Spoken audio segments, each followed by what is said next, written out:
Hi guys, welcome back to my channel. For you പുതിയൊരു വീഡിയോയിലേക്ക് എല്ലാവർക്കും സ്വാഗതം. നമ്മുടെ ഇന്നത്തെ വീഡിയോ എന്ന് പറയുന്നത് ഫസ്റ്റ് ഫ്ലൈറ്റ് ട്രിപ്പാണ് കേട്ടോ. അതുപോലെ തന്നെ നമ്മുടെ എയർപോർട്ട് പ്രൊസീജിയേഴ്സ് ഒക്കെ അറിയാത്തവരുണ്ടാവും, അപ്പോൾ അവർക്കൊക്കെ വേണ്ടിയിട്ടുള്ള വീഡിയോ ആണ് കേട്ടോ. അപ്പോൾ ആരും സ്കിപ്പ് ചെയ്യാതെ തന്നെ കാണാം. അതുപോലെ തന്നെ നമ്മുടെ ചാനൽ ആരെങ്കിലും സബ്സ്ക്രൈബ് ചെയ്യാത്തവരുണ്ടെങ്കിൽ വേഗം പോയി സബ്സ്ക്രൈബ് ചെയ്യാം കേട്ടോ. അപ്പോൾ ആദ്യത്തെ കാര്യം എന്ന് പറഞ്ഞു കഴിഞ്ഞാൽ, നമ്മളൊരു ഡൊമസ്റ്റിക് ട്രാവലാണ് ചെയ്യുന്നതെങ്കിലും ഇൻ്റർനാഷണൽ ട്രാവലാണ് ചെയ്യാൻ ഉദ്ദേശിക്കുന്നതെങ്കിലും നമ്മുടെ ഫ്ലൈറ്റ് ടിക്കറ്റാണ് ആദ്യം തന്നെ എടുക്കേണ്ടത്, ബുക്ക് ചെയ്യേണ്ടത് കേട്ടോ. അപ്പോൾ വെബ്സൈറ്റിലൊക്കെ നോക്കിയിട്ട് അതിൻ്റെ റേറ്റും കാര്യങ്ങളൊക്കെ നോക്കി നമുക്ക് നമ്മുടെ ഫ്ലൈറ്റ് ടിക്കറ്റൊക്കെ ബുക്ക് ചെയ്യാവുന്നതാണ്. അതുപോലെ തന്നെ ബുക്ക് ചെയ്യുന്ന ടൈമിൽ വിൻഡോ സീറ്റ് കിട്ടുമോ എന്ന് പ്രത്യേകം ശ്രദ്ധിക്കണം. കാരണം കുറച്ചും കൂടി കാഴ്ചകളൊക്കെ കാണാൻ, കുറച്ച് കാഴ്ചകൾ എന്ന് വെച്ച് കഴിഞ്ഞാൽ ടേക്ക് ഓഫിൻ്റെയും അതുപോലെ തന്നെ ലാൻഡിങ്ങിൻ്റെയും ടൈമിൽ മാത്രമാണ് നമുക്ക് ആ ഒരു എക്സ്പീരിയൻസ് ഒന്നും ചെയ്യാൻ പറ്റത്തുള്ളൂ, കാഴ്ചകളൊക്കെ.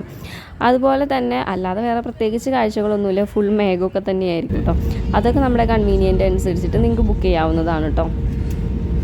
അതുപോലെ നമ്മൾ ട്രാവൽ ചെയ്യുമ്പോൾ നമുക്ക് 2 ക്യാരി ബാഗുകൾ, അതായത് നമ്മുടെ ചെക്ക് ഇൻ ബാഗും അതുപോലെ തന്നെ ക്യാരി ബാഗും ആണ് കേട്ടോ ലഗേജസ് ആയിട്ട് പറയുന്നത്.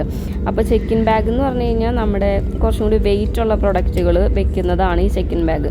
അതുപോലെ ക്യാരി ബാഗ് എന്ന് പറഞ്ഞു കഴിഞ്ഞാൽ നമ്മുടെ ഇലക്ട്രോണിക്സ് ഐറ്റംസും അതുപോലെ തന്നെ നമ്മുടെ പേഴ്സണലി യൂസ് ചെയ്യുന്ന കുറേ പ്രൊഡക്റ്റുകളൊക്കെ ഉണ്ടാവുമല്ലോ, അതെല്ലാം വെക്കുന്നത് നമ്മുടെ ക്യാരി ബാഗിലാണ് കേട്ടോ. ക്യാരി ബാഗിലാണ് നമ്മുടെ ലാപ്ടോപ്പ്, അതുപോലെ തന്നെ ഇലക്ട്രിക്കൽ പ്രൊഡക്ട്സ് എന്ന് പറഞ്ഞു കഴിഞ്ഞാൽ നമ്മുടെ മൊബൈൽ, ചാർജർ, പവർ ബാങ്ക്, അതുപോലെയുള്ള ബാറ്ററീസ് ഒക്കെ ഉണ്ടാവുമല്ലോ, അതെല്ലാം നമ്മുടെ ഈ ക്യാരി ബാഗിലാണ് കേട്ടോ വെക്കേണ്ടത്.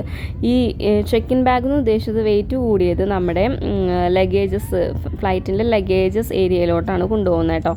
അതുകൊണ്ടാണ് നമ്മുടെ ഇലക്ട്രിക്കൽ പ്രൊഡക്ട്സ് ഒന്നും തന്നെ അതിൻ്റെ അകത്ത് വെക്കേണ്ടതെന്ന് പറയുന്നത്. അപ്പോൾ ഫസ്റ്റ് ഫ്ലൈറ്റ് ട്രിപ്പൊക്കെ ചെയ്യുന്നവരൊക്കെ ആണെങ്കിൽ, അതുപോലെ തന്നെ ആരാണെങ്കിലും എപ്പോൾ പോകുന്നവരാണെങ്കിലും ഒരു 3 hours തന്നെ എയർപോർട്ടിൽ എത്താൻ നോക്കുക. അതുപോലെ തന്നെ ചെക്ക് ഇൻ, അതായത് ലഗേജസ് ഒക്കെ ചെക്ക് ചെയ്യുന്ന ഏരിയയിലോട്ട് പോകുക. അവിടെ നിന്നായിരിക്കും കേട്ടോ നമ്മുടെ ബോർഡിംഗ് പാസും കാര്യങ്ങളൊക്കെ കിട്ടുന്നത്. അതായത് നമ്മുടെ ഫ്ലൈറ്റ് നെയിമും അതുപോലെ തന്നെ ഫ്ലൈറ്റ് നമ്പറും നമ്മുടെ പേരും കാര്യങ്ങളും എല്ലാം ഡീറ്റെയിൽ ആയിട്ടുള്ളൊരു ബോർഡിംഗ് പാസ് എല്ലാവരും കണ്ടിട്ടുണ്ടാവും. ഒരു നമ്മുടെ എന്താ പറയുക, ഞങ്ങൾ പോയ ആ ഒരു നമുക്ക് കിട്ടിയ ബോർഡിംഗ് പാസിൻ്റെ ഒരു പിക്ക് ഞാൻ ഇവിടെ എന്തായാലും കൊടുത്തേക്കാം. നമ്മൾ ഇൻഡിഗോയിലാണ് കേട്ടോ യാത്ര ചെയ്തിട്ടുണ്ടായിരുന്നത്. അപ്പോൾ ഇൻ്റർനാഷണൽ ട്രിപ്പൊക്കെ പോവുകയാണെങ്കിൽ എമിഗ്രേഷൻ ക്ലിയറൻസ് ഒക്കെ ഉണ്ടാവും കേട്ടോ. അപ്പോൾ കുറച്ച് ചടങ്ങുകളൊക്കെ ഉണ്ട് ഇതിൻ്റെ അകത്തേക്ക്. അത്ര ഈസി ഒന്നുമല്ല നമുക്ക് എയർപോർട്ടിൻ്റെ അകത്തോട്ട് കയറി കഴിഞ്ഞാൽ കേട്ടോ. ഡൊമസ്റ്റിക് ആണെങ്കിൽ കുറച്ച് സെക്യൂരിറ്റി ചെക്കിങ് എന്തായാലും ഉണ്ടാകും. കാരണം നമ്മുടെ ഈ എന്താ പറയുക, നമ്മുടെ ക്യാരി ബാഗ് എല്ലാം ആ ഒരു സെക്യൂരിറ്റി ഏരിയയിലാണ് കേട്ടോ ചെക്ക് ചെയ്യുന്നത്. കാരണം നമ്മുടെ ഈ ഒരു ബാഗിൽ നമ്മൾ എന്തൊക്കെയാണ് വെച്ചേക്കുന്നതെന്നൊക്കെ അവർ മൊത്തത്തിൽ നോക്കൂ കേട്ടോ. അപ്പോൾ ഈ സെക്യൂരിറ്റി ചെക്കിങ് ഒക്കെ കഴിഞ്ഞിട്ടുണ്ടെങ്കിൽ നമ്മൾ നേരെ പോകുന്നത് നമ്മുടെ ഗേറ്റ് നമ്പേഴ്സൊക്കെ അവർ പറഞ്ഞിട്ടുണ്ടാവും. അതായത് ഫ്ലൈറ്റ് വരുന്ന ആ ഗേറ്റ് നമ്പേഴ്സ്, നമ്പർ 1, നമ്പർ 2, ആ ഒരു ഏരിയ അവിടെ പറഞ്ഞിട്ടുണ്ടാവും കേട്ടോ.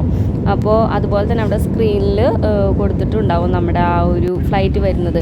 അപ്പോൾ നമ്മൾ അതൊക്കെ ചെക്ക് ചെയ്തിട്ടിരിക്കുക. കാരണം ഫോണൊക്കെ യൂസ് ചെയ്തിട്ടിരിക്കാതെ ഫ്ലൈറ്റ് മിസ്സാക്കാതെ ഇരിക്കുക കേട്ടോ. അവിടെയാണ് ഫ്ലൈറ്റ് ഡിലേ ആയാലും കുറച്ച് നേരത്തെ വന്നാലും ഒക്കെ അനൗൺസ് ചെയ്യുന്നത്. അതുപോലെ തന്നെ അവിടുത്തെ ആ സ്റ്റാഫും ഒക്കെയാണ് നമ്മളെ ഫ്ലൈറ്റിൻ്റെ അകത്തേക്കൊക്കെ കൊണ്ടുപോകുന്നത് കേട്ടോ. നമ്മുടെ ബോർഡിംഗ് പാസ് എല്ലാം ചെക്ക് ചെയ്തിട്ടാണ് അവർ ഫ്ലൈറ്റിൻ്റെ അകത്തോട്ട് വിടുന്നത്. പിന്നെ ഫ്ലൈറ്റിലോട്ട് കയറി കഴിഞ്ഞാൽ നമ്മുടെ സീറ്റും കാര്യങ്ങളും, സീറ്റ് നമ്പേഴ്സൊക്കെ ഉണ്ടാകും. അതൊക്കെ നോക്കിയിട്ട് നമ്മൾ ഇരിക്കുക. എയർ ഹോസ്റ്റേഴ്സ് എല്ലാം തന്നെ വന്നിട്ട് നമ്മൾ എന്താ പറയുക, നമ്മുടെ സീറ്റ് ബെൽറ്റും കാര്യങ്ങളൊക്കെ, അതായത് ടേക്ക് ഓഫ് ചെയ്യണ സമയത്ത് തന്നെ നമ്മുടെ എന്താ പറയുക സീറ്റ് ബെൽറ്റൊക്കെ ഇടാനുള്ള എല്ലാ നിർദ്ദേശങ്ങളും അവരവിടെ നിന്ന് അനൗൺസ് ചെയ്യുന്നതായിരിക്കും കേട്ടോ. പിന്നെ കുറച്ചും കൂടി കഴിഞ്ഞിട്ടുണ്ടെങ്കിൽ, അതായത് നമ്മുടെ ടേക്ക് ഓഫ് ഒക്കെ കഴിഞ്ഞിട്ട് കുറച്ച് മേലോട്ട് പോയിട്ടുണ്ടെങ്കിൽ കുറേ കാഴ്ചകളൊക്കെ കണ്ടിട്ട്, താഴോട്ടുള്ള കാഴ്ചകളൊക്കെ കണ്ടിട്ടിരിക്കാം. പിന്നെയും പോയിട്ടുണ്ടെങ്കിൽ മേഘങ്ങളൊക്കെ തന്നെയായിരിക്കും കാണുന്നത് കേട്ടോ.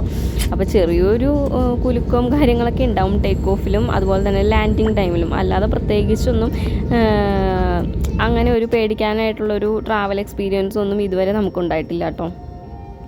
ട്രാവൽ ചെയ്യുന്നതിൽ ഏറ്റവും ബെസ്റ്റ് ഓപ്ഷൻ എന്ന് പറയുന്നത് ഫ്ലൈറ്റ് ട്രാവൽ തന്നെയാണ് കേട്ടോ. അങ്ങനെ നമ്മുടെ ഡെസ്റ്റിനേഷനിൽ എത്തിക്കഴിയുമ്പോൾ നമ്മുടെ ക്യാരി ബാഗ് മാത്രമായിരിക്കും കേട്ടോ നമ്മുടെ കയ്യിലുണ്ടാവുന്നത്. നമ്മുടെ ലഗേജ് കിട്ടാൻ വേണ്ടിയിട്ട് നമ്മളവിടെ എയർപോർട്ടിൻ്റെ അകത്ത് വെയിറ്റ് ചെയ്യാണ് കേട്ടോ വേണ്ടത്. അപ്പോൾ അവിടെ നിന്ന് നമ്മുടെ ലഗേജും കാര്യങ്ങളെല്ലാം തന്നെ കിട്ടുന്നതായിരിക്കും കേട്ടോ. അപ്പോൾ ഫസ്റ്റ് ഫ്ലൈറ്റ് ട്രിപ്പൊക്കെ പോകുന്നവർക്ക് ഡൗട്ടും കാര്യങ്ങളൊക്കെ ഉണ്ടെങ്കിൽ നമ്മുടെ ഇന്നത്തെ വീഡിയോ അവർക്കുള്ളതാണ് കേട്ടോ. അപ്പോൾ അടുത്തൊരു വീഡിയോ കാണുന്നവരേക്കും ബൈ ബൈ.